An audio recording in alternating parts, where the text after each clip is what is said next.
It's good to connect with you from here in Vancouver, Stanley Park. This 1,000-acre park is nearly completely surrounded by the ocean. It's also home to 500,000 cedar, fir, and hemlock trees. It's been protected as a green space for some 135 years. About 50 years ago, plans were afoot to bring one of those 8-lane super freeways right through this park. But thankfully, residents of our city spoke out against this. And so Vancouver's City Council eventually turned down that proposal.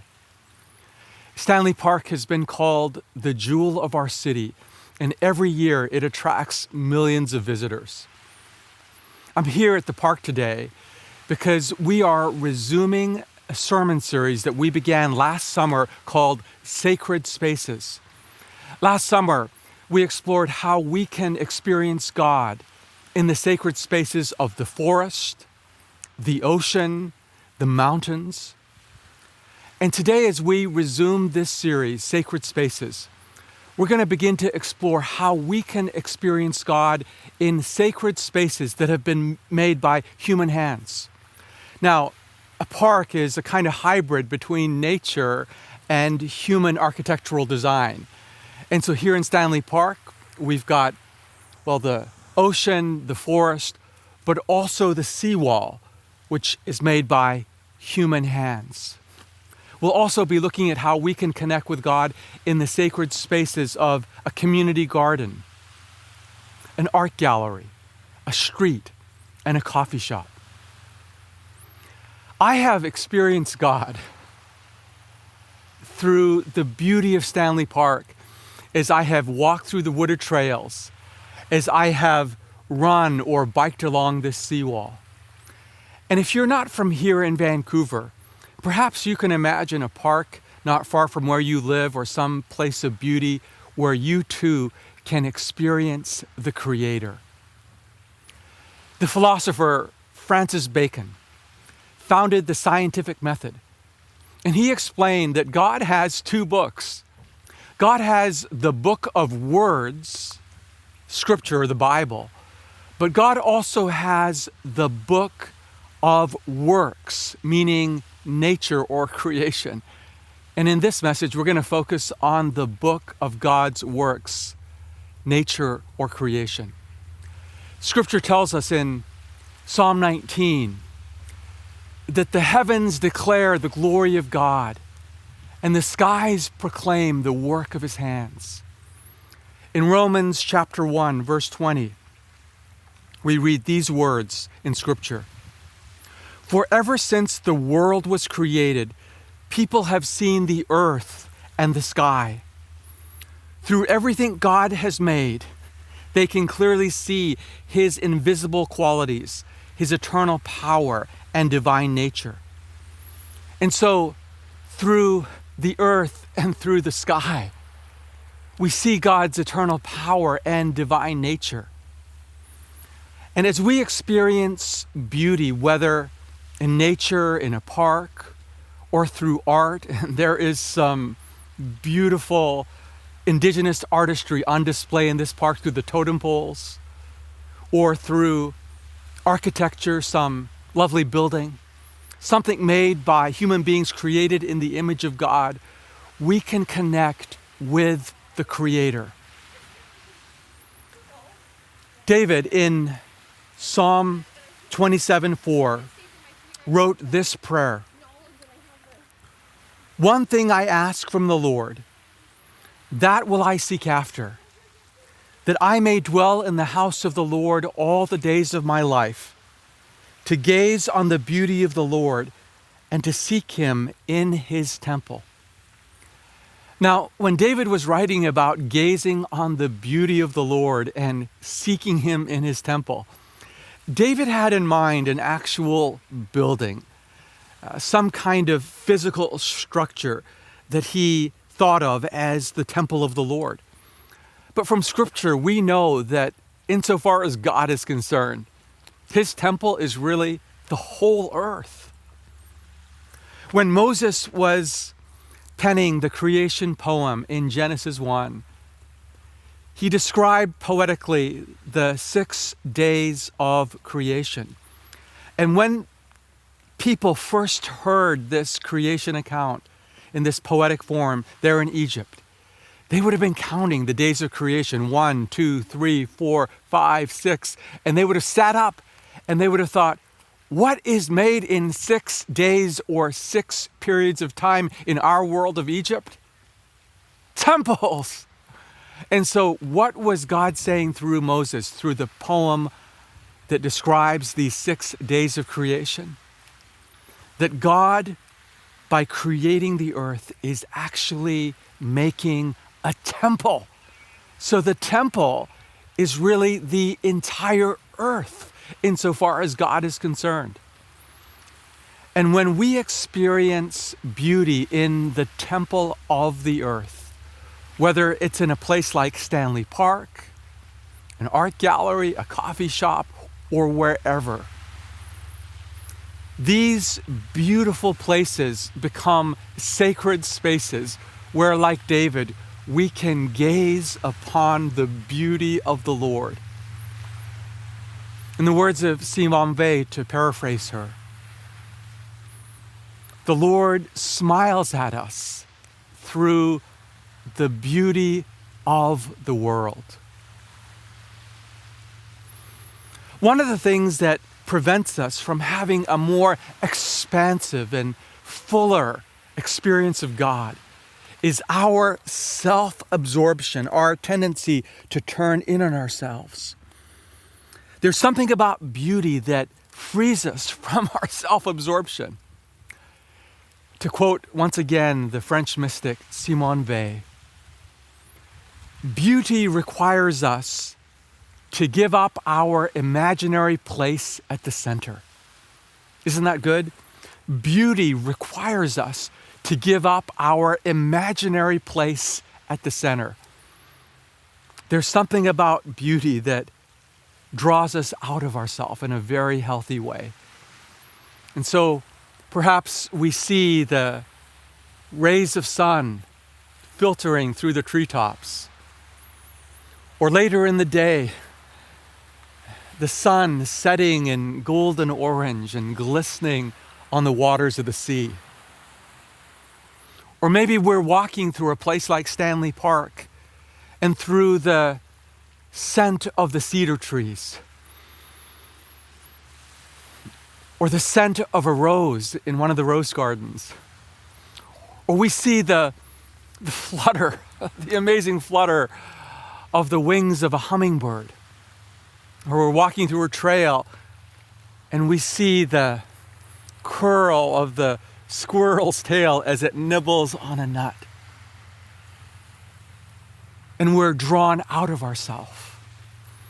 And we experience the presence of the Lord as Christ smiles to us through the beauty of the world. So there is something about beauty that takes us out of ourselves and enables us to more fully experience the Lord as Christ smiles upon us through the beauty of the world. Beauty also helps us experience joy. And during this pandemic, many people have been feeling just blah. In the words of the psychologist Adam Grant, many people are languishing as this pandemic is carried on and on. And so as Nehemiah says, we really need the joy of the Lord to be our strength.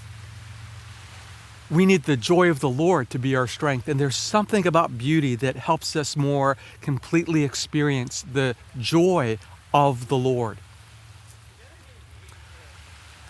I know someone here in our city whose husband has an advanced form of cancer. And because of his cancer, she feels that her and, of course, her husband's future is so uncertain. This woman each morning takes a walk through her neighborhood. She thinks it's a way to get good exercise, but it's also a way for her to process her thoughts and to pray. And she loves her neighborhood. She loves walking through it and seeing the beautiful houses and the lovely gardens. And recently, because of her husband's cancer and the uncertainty around him and his health, she's been feeling angry toward God. She's been feeling sad and afraid. And so just last week, one morning she was walking through her neighborhood and she was crying. She was in tears and she was expressing her anger toward God, her grief, her fears. And as she was walking down a street in her neighborhood, she noticed that someone had set an oregano bouquet of flowers at the front of their garden. And so she stopped. And then she looked at the flowers and noticed a little sign just beside the flowers saying, "Please take the bouquet." And so she took the bouquet and she smelled the flowers and just felt nourished by the scent of the flowers. And she then began to laugh. She started laughing because this bouquet, this beautiful set of flowers, felt like a tangible sign of God's love for her and her husband. It was as though God was smiling at her through the beauty of this gift. And there's something about beauty that enables us to connect more deeply with the joy of the Lord.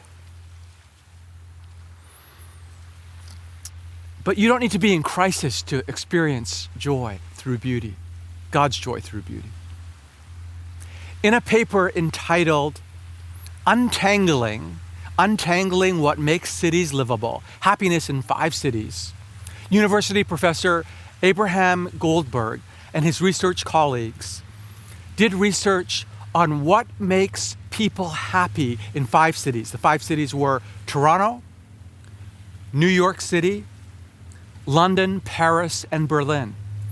So they tapped Gallup surveys, they did their own original research.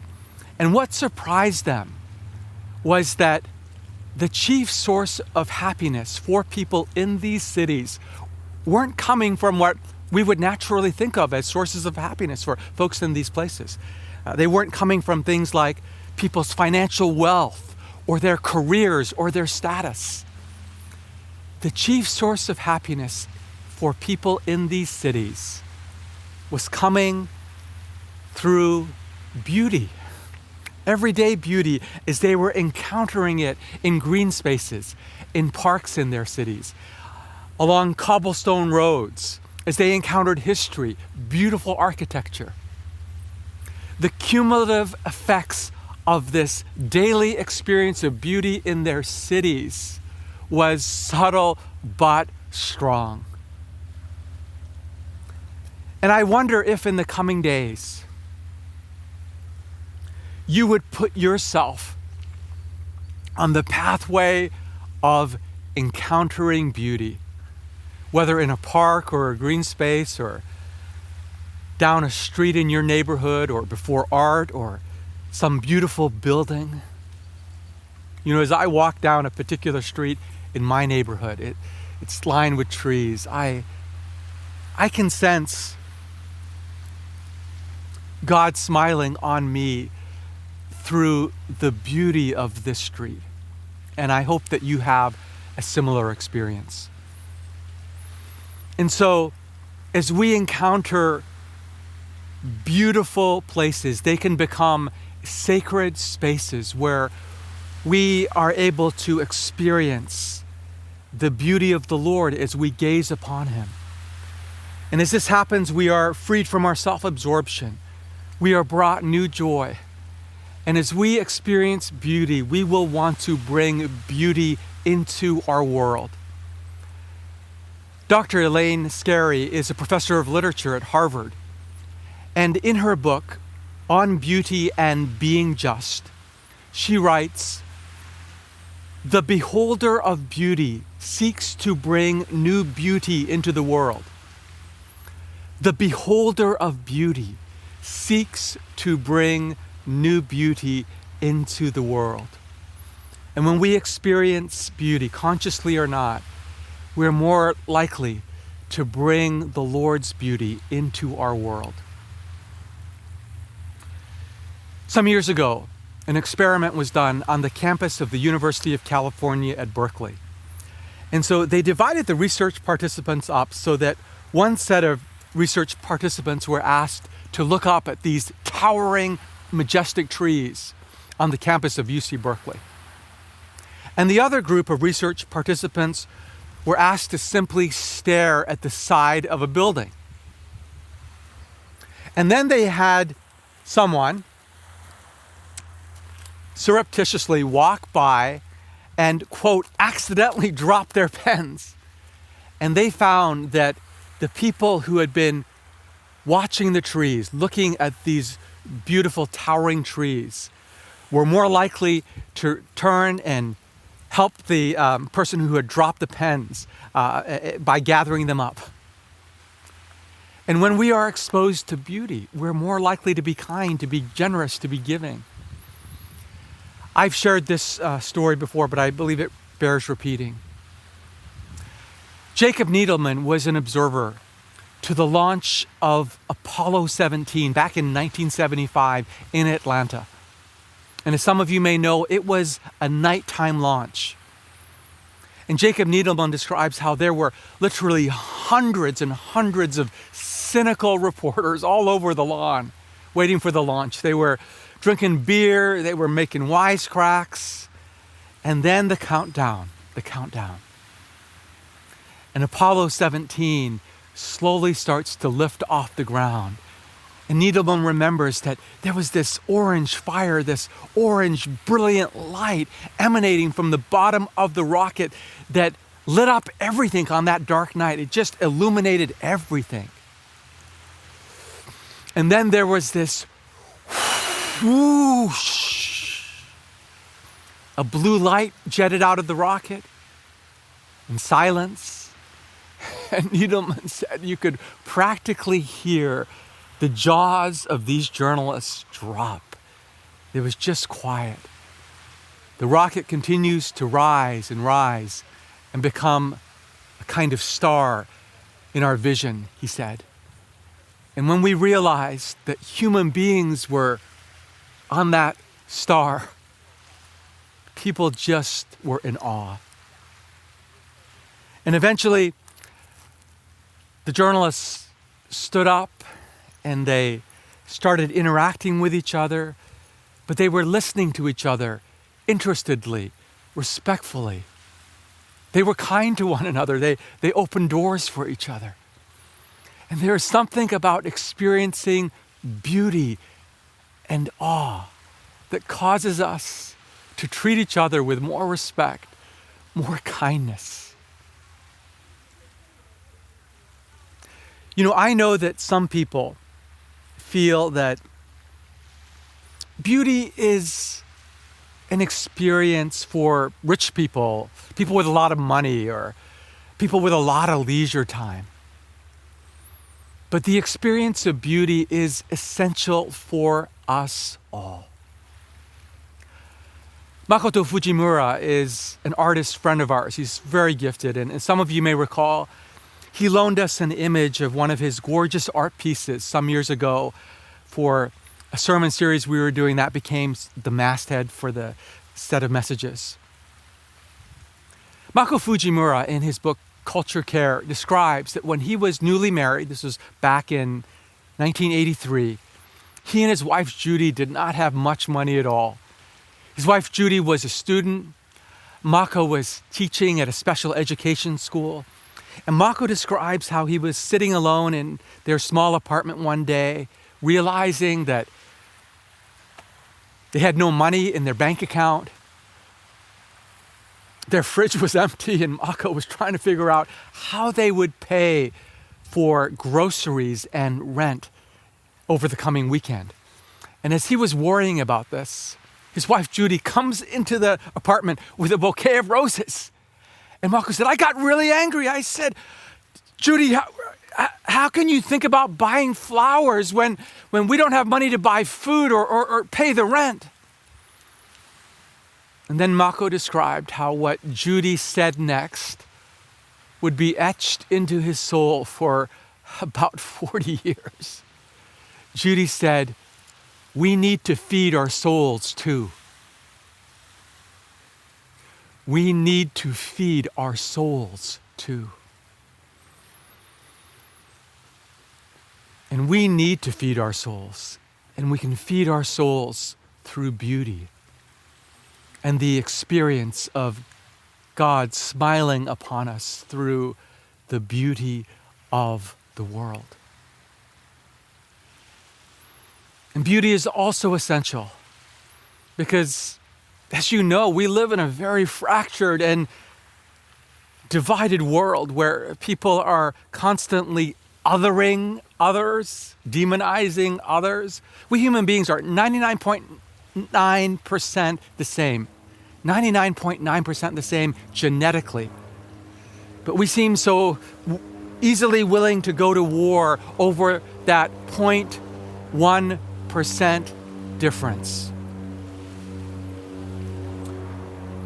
And there's something about experiencing beauty, as the cynical journalists experienced in Atlanta at the launch of Apollo 17, that causes us to relate to each other with more respect, more empathy, and more kindness. And that is so needed, especially right now.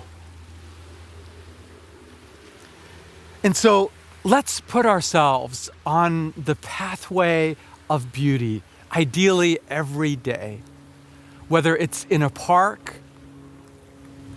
or before art or before a beautiful building on a street or wherever. And let us, through these things, gaze upon the beauty of the Lord as the Lord smiles at us through these beautiful things. And as that happens, we will find ourselves free of our self-absorption, full of more joy, and that we are becoming and bringing the beauty we long to see in the world. And so, may Christ smile upon you through the beauty of the world.